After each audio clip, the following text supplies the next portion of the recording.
Hi friends, నేను చెప్తున్న శ్రీ వివేకానంద జీవిత చరిత్రలో పార్ట్ 29లో కాశ్మీర్ అమర్నాథ్ క్షీరానుభవాలలో స్వామి దివ్యానుభవాల గురించి చెప్తున్నాను. ఈరోజు నేను స్వామి శిష్య సమేతుడై అల్మారా నుంచి మనోహరమైన పర్వతారణ్య ప్రాంతాల మీదుగా కాశ్మీర్ చేరుకున్నాడు. ఎక్కడికి వెళ్ళినా ఏకాంతవాసం, మౌనం ఇవే జ్ఞాన సాధనకు ఆలవాలమని స్వామి శిష్యులకు ఇలా తెలిపాడు. పాశ్చాత్య విజ్ఞాన మార్గాలకు గల వ్యత్యాసం నాకు ఈ విషయంలో అద్భుతంగా కనబడుతోంది. 20 ఏళ్ళు ఎవరైనా ఏకాంతవాసం చేసి మతిభ్రష్టుడు కాకుండా ఉండలేడని ఐరోపియన్లు భావిస్తారు. 20 ఏళ్ళు ఏకాంతవాసం చేస్తేనే కానీ మానవుణ్ణి పరిపూర్ణుడిగా పరిగణించరాదని భారతీయులు భావిస్తారు. కాశ్మీర్లో స్వామి భారతీయుల దేవాలయ నిర్మాణ కౌశలాన్ని శ్లాఘిస్తూ ఇలా పలికాడు. దేవాలయ నిర్మాణంలో భారతీయులు ఎలాంటి ప్రతిభాశయాన్ని ప్రకటించారో చూడండి. అందుకై వారెప్పుడూ అద్భుతమైన ప్రకృతి రమ్య ప్రదేశాలను ఎన్నుకుంటారు. ఈ దేవాలయం తక్కి సులేమాన్ అనే దేవాలయం కాశ్మీరాన్నంతా పరిపాలిస్తుందని చెప్పడంలో తప్పు లేదు. బాలసూర్య రక్తమతతో వెలుగొందే ఈ హరిపర్వతం నీలవర్ణ జలాల నుంచి సింహ గంభీరాకృతితో లేస్తోంది. ఇక మార్తాండ దేవాలయానికి ఆ పచ్చని కనుమ పాదపీఠమే అల్లరారుతోంది. అక్కడి నుంచి శ్రీనగరానికి వెళుతూ వైరాగ్య ప్రపూర్ణుడై స్వామి ఇలా అన్నాడు. సంసారంలో జనకుడి మాదిరి వర్తించటం అంత సులభమని తలచవద్దు. సిరి సంపదలను లక్షించక పేరు ప్రతిష్టలను ఏసడించి భార్యపుత్రాదుల పట్ల మమతాగంధారహితుడై నిస్సంగుడై రాజ్య పరిపాలన చేయటం ఎంత కష్టమో కదా. పశ్చిమ ఖండంలో ఒకరి వెనుక ఒకరు వచ్చి నాతో తాము జనక స్థితిని పొందామని చెప్పి ఉన్నారు. వారికి నేను మీ ఇలాంటి మహనీయులు భారతదేశంలో ఇంకా పుట్టలేదు అని మాత్రమే చెప్పాను. మేరు సర్షపయో యద్వత్ సూర్య కద్యోతయోరివ సరిత్ సాగరయో యద్వత్ తదా భిక్షు గృహస్థయోహ. మేరు పర్వతానికి ఆవగింజకు, సూర్యుడికి మినుగురు పురుగుకు, సముద్రానికి పిల్లకాలుకు ఎంతటి వ్యత్యాసం ఉందో సన్యాస జీవనానికి గార్హస్థ్య జీవనానికి అంతటి వ్యత్యాసం ఉంది. ఈ విషయాన్ని గ్రహించి మీ బిడ్డలకు బోధించటాన్ని ఎన్నడూ మరవద్దు. బ్రహ్మచర్య సన్యాస వ్రతాలను దాల్చి ఆ వ్రతాలను పాటించలేని భ్రష్టులను సైతం నేను ఆశీర్వదిస్తాను. ఎందుకంటే వారు జీవితాదర్శాలని గమనించి పరులకు కొంతవరకు మార్గదర్శకులు అవుతున్నారు. సర్వసంగ పరిత్యాగ చిహ్నమైన కాషాయం వల్ల కాకుంటే భోగలాలసత్వము, సంసార మోహము లోకంలోని మనుష్యత్వాన్ని ఈ పాటికి నాశనం గావించి ఉండేవి. భారత జాతీయ ఆదర్శాలను గురించి ప్రసంగిస్తూ స్వామి ఇలా వచించాడు. సన్యాసి కాంచనవాంచనే ఆత్మహత్యగా పరిగణించాలి. ఓ పాశ్చాత్యులారా, మీరు దుఃఖరాధకులు. మీ దేశంలో అంతటా నాకు అలా కనిపిస్తోంది. పశ్చిమ ఖండంలో సాంఘిక జీవనంలోని బండారం ఇది. పైకి కనబడేవి పక్కపక్క నవ్వులు, లోపల చూస్తే వలవల ఏడుపులు. ఇక్కడ పైకి కనిపించేది దుఃఖమే, కానీ అంతరంగంలో చూస్తే కేవలం నిశ్చింత ఉల్లాసం. నాయక లక్షణాల గురించి స్వామి ఇలా పలికాడు. ఎవడు ఒక్క జన్మలో ప్రజానాయకుడు కాలేడు. జన్మతః మహానాయకుడై పుట్టాలి. ఎందుకంటే కష్టమంతా సంఘస్థాపనలో కానీ కార్యక్రమ కల్పనలో కానీ లేదు. నాయక లక్షణం నాయక శోధనం ఇది. భిన్నాభిప్రాయాలు, భిన్న సంప్రదాయాలు గల జనానికి వారి సమాన ఆశయాలను బట్టి ఏకసూత్ర బద్దులుగా చేసి నడిపించడంలోనే నాయకుడి శక్తి సామర్థ్యాలు కనబడతాయి. ఈ కార్యం ఎన్నటికీ ప్రయత్నంతో సాధ్యపడదు. కేవలం అప్రయత్నంగా జరగవలసిన కార్యం ఇది. స్వామి మహావేదాంతి అయి ఉండి, ఆచార్య శేఖరుడై ఉండి, మహోల్లాసవంతుడై తన హాస్య చమత్కృతుల చేత, హేళనాపూర్వకాలైన కథల చేత శ్రోతలను కడుపుబ్బా నవ్వించేవాడు. స్వామి పశ్చిమ ఖండంలో ఉన్నప్పుడు క్రైస్తవ మతాచార్యులు ఈ తత్వాన్ని చూసి దిగ్భ్రాంతులైనారు. వారిలో కొందరు తత్వవేత్తలు అతన్ని సమీపించి, స్వామి, మీరొక మతాచార్యులు. సామాన్యుడి మాదిరి మీరు నవ్వటం, పరిహాసాలు చేయటం తగదు. అలాంటి ప్రవర్తన మీకు సరిపడదు అని ఉపదేశించగా స్వామి వారికి ఇలా బదులు చెప్పాడు. అమృతపుత్రులం, బ్రహ్మానంద పుత్రులం మనం. అలాంటి మనం ఎందుకు ముఖం ముడుచుకొని గ్రహస్థులమై ఉండాలి? ఇస్లామాబాద్లో ఉండగా స్వామి ఒకప్పుడు తన అమృతతత్వాన్ని, మృత్యుంజయత్వాన్ని ఇలా ప్రకటించాడు. మృత్యువు ఎప్పుడు ఆసన్నమైనా నేను సంశుద్ధుణ్ణి. బాహ్య విషయాల గురించి నాకు భయం కానీ, సంశయం కానీ, స్పృహ కానీ లేచం కూడా లేదు. మరణం ఆసన్నం అవగానే తత్ప్రయత్నంలో నిమగ్నుడై ఉంటాను. ఇలా అంటూ 2 బొమ్మరాళ్ళను చేతపట్టి పరస్పరం వాటిని టక్కును తాకించి, నా హృదయం ఇంత గట్టిది ఎందుకంటే భగవత్పాదారవిందాలను నేను స్పృశించానని పలికాడు.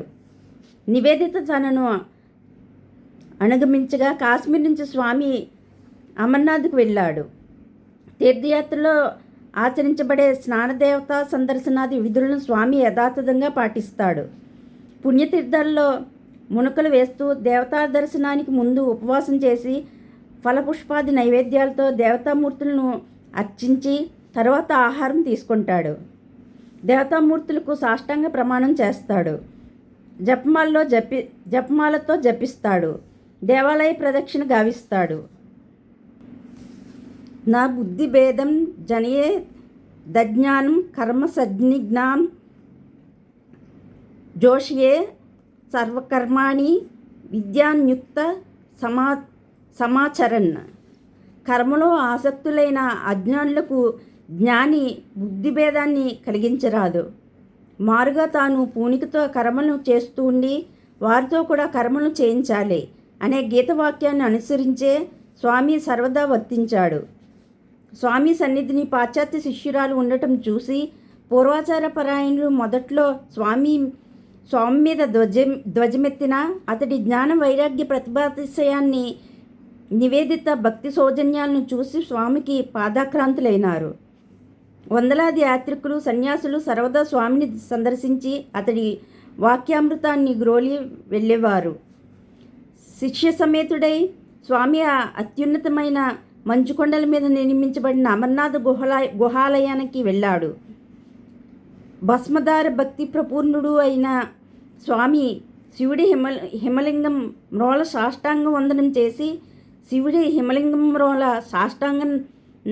వందనం చేసి భావసమాధి నిమగ్నుడయ్యాడు. అమర్నాథ పరమశివుడు తనకు సాక్షాత్కరించి స్వేచ్ఛామరణం పొందేట్లు వరం ప్రసాదించడాన్ని మాత్రమే స్వామి తన దివ్యానుభవాన్ని గురించి తెలిపి ఉన్నాడు. అక్కడ దివ్యావేశ పారవస్యంతో స్వామి శరీరం ప్రకంపితమై అపూర్వ పరిణామం పొందింది. తర్వాత ఒక వైద్యుడు స్వామిని చూసి ఇలా అన్నాడు, స్వామీజీ, అది నిజంగా మరణావస్థ. మీ హృదయం అప్పుడు స్తంభించి ఉండేది, కానీ అందుకు బదులు శాశ్వతమైన వృద్ధిగాంచింది. యాత్రలో నివేదితకు హిందూ మతోదారాశయాలను గురించి స్వామి పెక్కు బోధన చేసి హిందూ మతాన్ని ఇక వేరే హిందూ మతాన్ని చేయవలసి ఉంది అన్నాడు. స్వామీజీ బలబాధ్యులు బలహీనులను అణగత్రొక్కే సమయంలో మన కర్తవ్యం ఏమిటి అని ఒక ధర్మ జిజ్ఞాసువు ఇంతకు మునుపు స్వామిని అడగగా స్వామి ఇలా ఉద్ఘోషించాడు, సంశయం ఎందుకు? అలాంటి బలాఢ్యులను డొక్క చీల్చు, అదే నీ కర్తవ్యం. ఈ తీరులోనే మరొకప్పుడు ఇలా అన్నాడు, అలసట చేతనో అశక్తత చేతనో క్షమ చూపటం కంటే పోరాడటమే మంచిది. దేవసేనలను సైతం అవలీలగా జయించగలిగే పక్షంలో క్షమ చూపించు. ప్రపంచం యుద్ధరంగం వీరుడివై ప్రతికూలులను జయించు. మరొకరు స్వామీజీ, దుర్మాత్ములను ఎదుర్కొని ధర్మరక్షణ యత్నంలో ప్రాణాలు అర్పించాలా లేక శాంతితో కిమ్మనకుండా ఉండాలా అని ప్రశ్నించగా స్వామి మెల్లగా ప్రతీకారాన్ని నేను ఆమోదించను అని క్షణం ఆగి, సన్యాసుల విషయంలో సుమా, ఆత్మ సంరక్షణం గృహస్థ ధర్మం, అని వక్కాణించాడు. భారతీయులు ఈ ధర్మాన్ని గమనిస్తారు గాక. స్వామి కాశ్మీర్లో ఉండగా మహారాజు స్వామి పట్ల, స్వామి అనుచరుల పట్ల విశేష గౌరవాధారాలను చూపించాడు. కాశ్మీర్ మహారాజు తన రాష్ట్రంలో మఠానికి, సంస్కృత కళాశాలకు కావలసిన స్థలాన్ని కానుకగా చేయదలిచిన స్వామిని ఆహ్వానించాడు. స్వామి వెళ్ళి తన స్థలాన్ని ఎంపిక చేశాడు. కానీ అక్కడి రాజప్రతినిధి స్వామి ఎంపికను తోసివేశాడు. దేవుడు వరం ఇచ్చిన పూజారి వరం ఇవ్వడు కదా. స్వామి దూరదృష్టితో అది తగిన స్థలం కాదని, అంతా భగవత్ సంకల్పమే అని గ్రహించి మిన్నకున్నాడు. అమర్నాథ యాత్రానంతరం స్వామి మనసు జగన్మాతృభావంలో లగ్నమైంది. పడవ నడిపే ఓ మహమ్మదీయుడు కుమార్తెను, 4 ఏళ్ళు బాలికను ఉమాకుమారి భావంలో స్వామి ఈ సమయంలో ఆరాధించాడు. ఎక్కడ చూసినా జగన్మాతే తనకు సాక్షాత్కరిస్తుందని, తల్లి బిడ్డను నడిపించే రీతిలో జగన్మాతలే లేక గురుదేవుడే తన చెయ్యి పుచ్చుకుని నడిపిస్తున్నారని స్వామి శిష్యులకు తెలిపాడు. ఈ సమయంలోనే కాళీమాత అనే మనోహర గీతాన్ని స్వామి రచించాడు. రచన పూర్తవగానే భావోద్వేగంతో చెయ్యి నుంచి కలం కింద పడిపోయింది. స్వామి మహోన్నత భావసమాధి నిమగ్నుడయ్యాడు. జగన్మాతృ స్వరూపాన్ని ఎంచి స్వామి ఇలా వక్కాణించాడు. సత్యానందదాయకమైన అనుభవాల్లో మాదిరే దోషం, దుఃఖం, భీతి, వినాశనం అనే వాటిలోనూ అప్రయత్నంగా లోకేశ్వరి విలాసాన్ని గుర్తించనేర్వండి. కాళికాంబ కపాలమాలిక చేత వారు నిన్ను అలంకరించడం నిజమే, కానీ భయాన్వితులై ఒత్తిగిలి దయామయ్యి అని నిన్ను వారు సంబోధిస్తారు.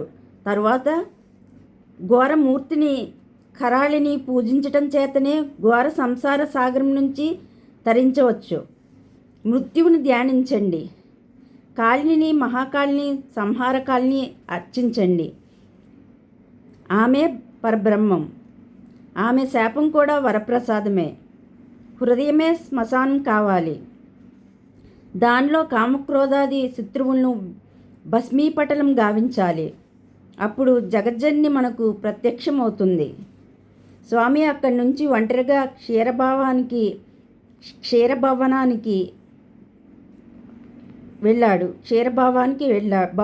వెళ్ళాడు. వారం రోజులు అక్కడ నిత్యం క్షీరభవాని దేవాలయంలో దేవిని క్షీరాలతో అర్చించి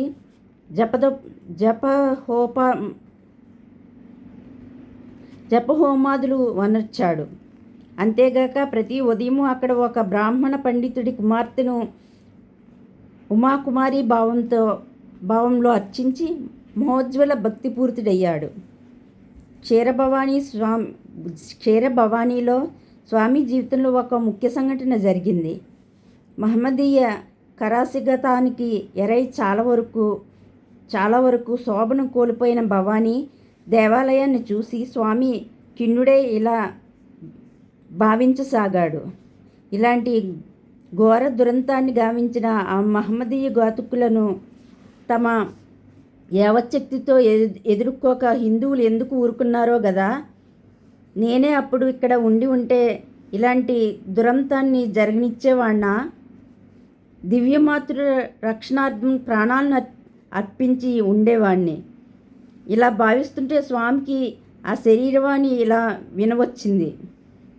మతాంతరులు నా ఆలయంలోకి వచ్చి నా విగ్రహాలను పాడు చేస్తే మునిగిపోయిందేమిటి? నీకెందుకీ తాపత్రయం? నువ్వా నన్ను రక్షించేది, లేక నేనే నిన్ను రక్షించేదాన్ని? మాయావనిక తొలగిపోయింది. అహంకారం ఉన్మూలితమైంది. సమస్తం దైవాధీనమై స్వామికి గోచరించింది.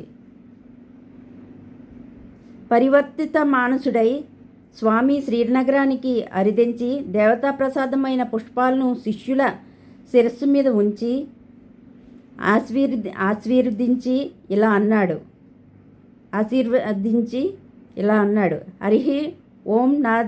నా దేశభక్తి అంతా సమసిపోయింది. ఇప్పుడు సమస్తం జగన్మాత. ఇలా అని స్వామి శిష్యులకు తన దివ్యానుభవాన్ని తెలిపాడు. శిష్యులు నిశ్చేష్టులై ఆలకించారు.